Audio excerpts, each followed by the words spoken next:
theorem. Let G be an internal direct product of two subgroups H and K. The internal direct product of two subgroups mean that when we multiply the subgroup H to the subgroup K, the result is equal to the group G. Also, when we multiply the subgroup K to the subgroup H, then the result is also equal to the group G. That is, there is a commutative property between the elements of the subgroup H and the subgroup K. That is, HK is equal to KH. The condition of the commutative property between the elements of the subgroup H and the elements of the subgroup K is satisfied. Proof. Consider G be the internal product of two subgroups H and K. Then we have to show that there is only the identity element E of the group G is common in both the subgroup H and K. And we have to prove that H intersection K contain only the identity element E.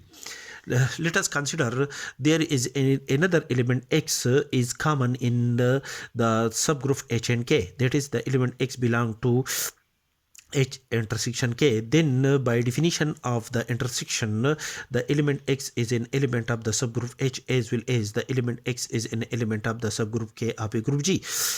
As the H and K are the subgroups of a group G, therefore the inverse element of X is denoted by X inverse is also an element of the subgroup H, and the inverse element of X which is denoted by X inverse is also an element of the subgroup K of a group G by definition of the subgroup.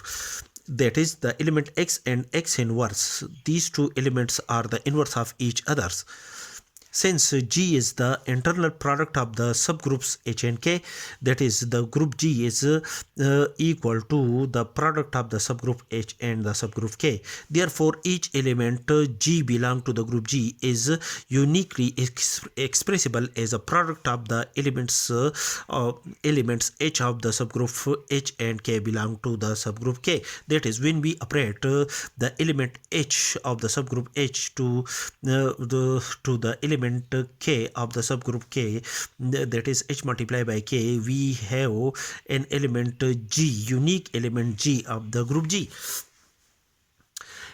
As for an element X belong to the subgroup H and an element H belong to the subgroup H, X multiplied by H is also an element of H, because H is a subgroup of group G, and H and X, H which is an element of the subgroup H of a group G, and X is an element of the subgroup H of a group G. These two elements of the subgroup, and the product of these two elements is again an element of the subgroup. Also, the element X is an element of the subgroup K, and the element K is an element of the subgroup K of a group G. Therefore, the product of the element X inverse and K is again an element of the subgroup K of a group G, because K is a subgroup of the group G.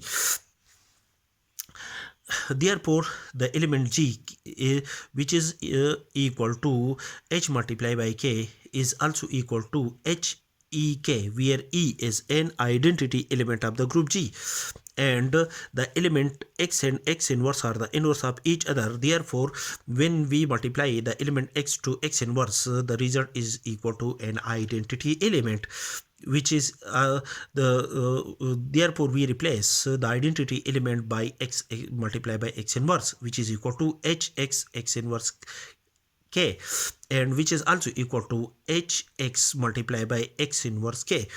The element Hx is an element of the subgroup H, and the element X inverse K is an element of the subgroup K. Therefore, the product of the element of the subgroup H and the element of the subgroup K gives an element G of the group G. Therefore, the element G is also obtained from the product of the product of the elements of the subgroup H and K, where the element of H in this case is Hx, and the element of the subgroup K is an element of X inverse K. That is, the element G, which is obtained from the product of H and K, where H is an element of H and K is an element of the subgroup K.